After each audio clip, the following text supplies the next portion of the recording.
डरते तो वो हैं जो अपनी छवि के लिए मरते हैं। मैं तो हिंदुस्तान की छवि के लिए मरता हूँ और इसीलिए किसी से भी नहीं डरता हूँ। ऐसा कहना है दुनिया के सबसे शक्तिशाली लोगों में शामिल भारत के सबसे लोकप्रिय प्रधानमंत्री नरेंद्र मोदी का, जिन्हें हमारे देश की राजनीति की वजह से आप प्यार करें या फिर नफरत, लेकिन उनके कार्यों की अनदेखी नहीं कर सकते।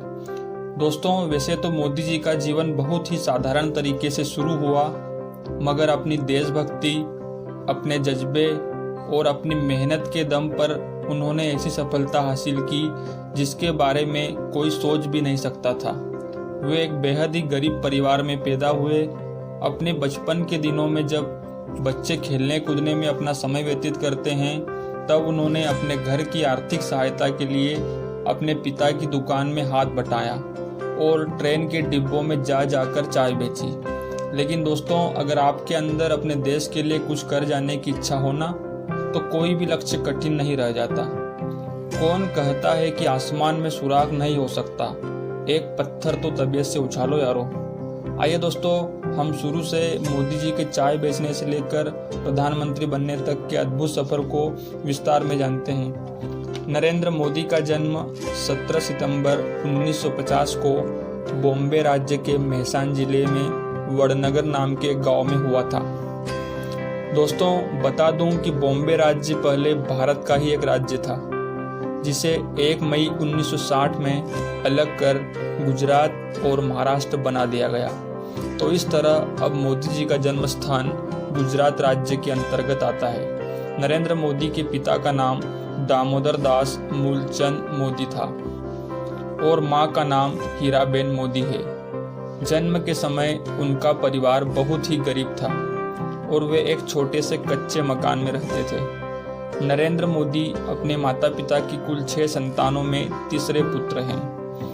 मोदी के पिता रेलवे स्टेशन पर चाय की एक छोटी सी दुकान चलाते थे, जिसमें नरेंद्र मोदी भी उनका हाथ बटाते थे और रेल के डिब्बों में जाकर चाय बेचते थे। लेकिन हाँ, चाय की दुकान संभालने के साथ साथ मोदी पढ़ाई लिखाई का भी पूरा ध्यान रखते थे।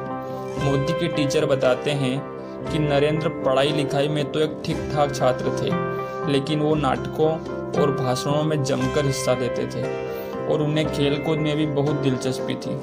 उन्होंने अपने स्कूल की पढ़ाई वडनगर से पूरी की। सिर्फ 13 साल की उम्र में नरेंद्र मोदी की सगाई यशोदाबेन चमनलाल के साथ कर दी गई और फिर 17 साल की उम्र में उनकी शादी कर दी गई।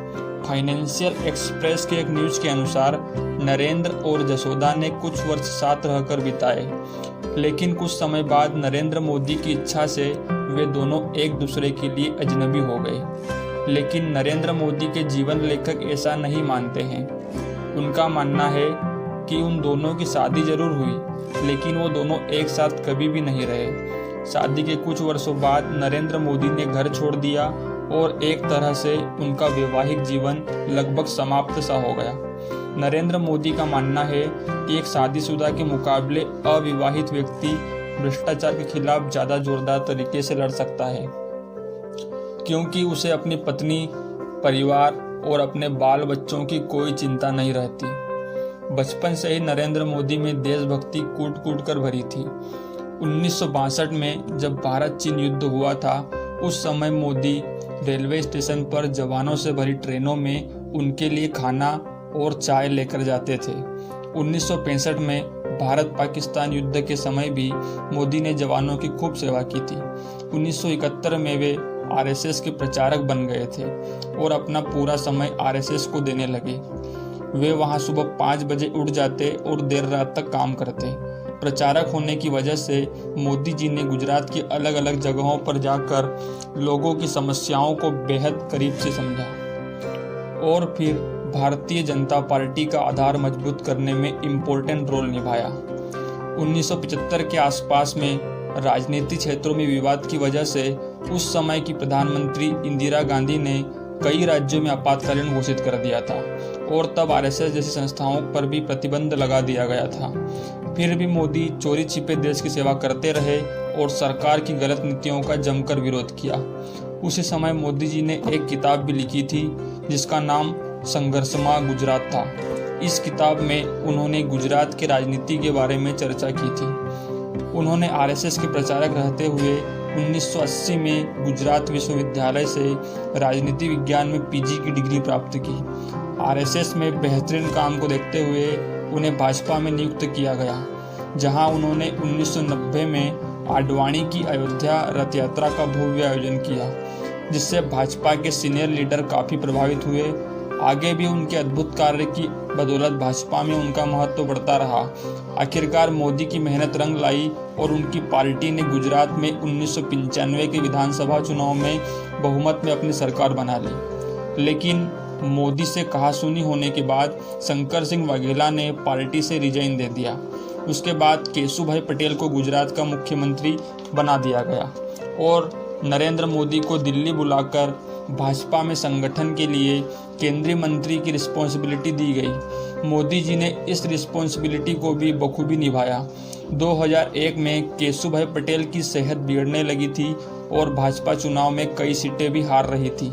इसके बाद भारतीय जनता पार्टी ने अक्टूबर 2001 में केशुभाई पटेल की जगह नरेंद्र मोदी को गुजरात की कमान सौंपी।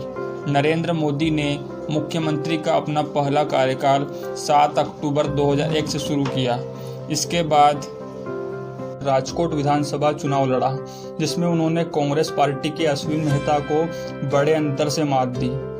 मुख्यमंत्री पद पर रहते हुए मोदी ने बहुत ही अच्छे तरीके से अपने दायित्वों को निभाया और गुजरात को फिर से मजबूत कर दिया। उन्होंने गांव-गांव तक बिजली पहुंचाई, टूरिज्म को बढ़ावा दिया।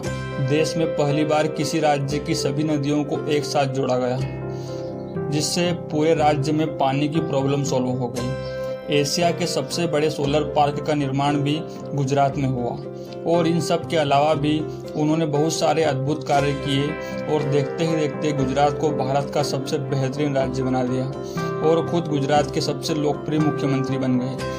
लेकिन उसी बीच मार्च 2002 में गुजरात के गोधरा कांड से नरेंद्र मोदी का नाम जोड़ा गया। इस कांड के लिए न्यूयॉर्क टाइम्स ने मोदी प्रशासन को जिम्मेदार ठहराया और फिर कांग्रेस सहित उनके विपक्षी दलों ने उनके इस्तीफे की मांग की।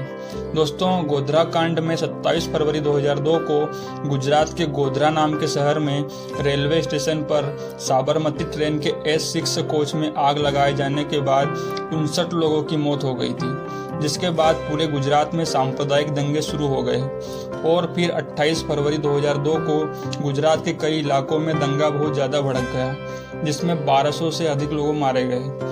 इसके बाद इस घटना की जांच के लिए उच्चतम न्यायालय ने विशेष जांच दल बनाए और फिर दिसंबर 2010 में जांच दल की रिपोर्ट के अनुसार फैसला सुनाया गया कि नरेंद्र मोदी के खिलाफ कोई ठोस सबूत नहीं मिले। नरेंद्र मोदी ने गुजरात में कई हिंदू मंदिरों को ध्वस्त कराने में थोड़ा सा भी नहीं सोचा, जो सरकारी कानून कायदों के मुताबिक नहीं बने थे। हालांकि इसके लिए नरेंद्र मोदी को विश्व हिंदू परिषद जैसे संगठनों का भी विरोध झेलना पड़ा, लेकिन उन्होंने इसकी थोड़ी सी भी परवाह नहीं की और देश के लिए जो सही था उसी काम को करते रहे। उनके अच्छे डिसीजंस और कार्यों की वजह से गुजरात के लोगों ने उन्हें 4 बार लगातार अपना मुख्यमंत्री बनाया। गुजरात में मोदी की सफलता देखकर बीजेपी की सीनियर नेताओं ने मोदी को 2014 के लोकसभा चुनाव के प्रधानमंत्री उम्मीदवार के लिए घोषित किया, जिसके बाद मोदी ने पूरे भारत में बहुत सारी रैलियां की और साथ ही साथ उन्होंने सोशल मीडिया का भी भरपूर लाभ उठाया और लाखों लोगों तक अपनी बात रखी। मोदी के अद्भुत विकासशील कार्य, उनके प्रेरणादायक भाषण, देश के लिए उनका प्यार और उनकी सकारात्मक सोच की वजह से उन्हें भारी मात्रा में वोट मिले और वे वर्ष 2014 में भारत के 15वें मुख्यमंत्री बने। फिर उसके बाद दोबारा से मुख्यमंत्री भी बनने का उन्हें मौका मिला। दोस्तों, नरेंद्र मोदी एक बहुत ही मेहनती व्यक्ति हैं। वे 18 घंटे काम करते हैं और कुछ ही घंटे सोते हैं। दोस्तों, मोदी जी का कहना है कि कड़ी मेहनत कभी भी थकान नहीं लाती है, वह तो बस संतोष लाती है। नरेंद्र मोदी शुद्ध शाकाहारी है और नवरात्र के 9 दिन उपवास रखते हैं। वे अपनी सेहत का भरपूर ध्यान रखते हैं और प्रतिदिन योग करते हैं, भले ही वो कहीं पर भी हो। मोदी जी अपनी माँ से बहुत प्यार करते हैं। उनका कहना है, मेरे पास अपने बाबा दादा की न ही एक पाई है और न ही मुझे चाहिए। मेरे पास अगर कुछ है तो अपनी माँ का दिया आशीर्वाद। तो दोस्तों, आपको ये नरेंद्र मोदी की कहानी कैसी लगी कमेंट करके ज़रूर बताइएगा और अपना बहुमूल्य समय देने के लिए बहुत बहुत धन्यवाद।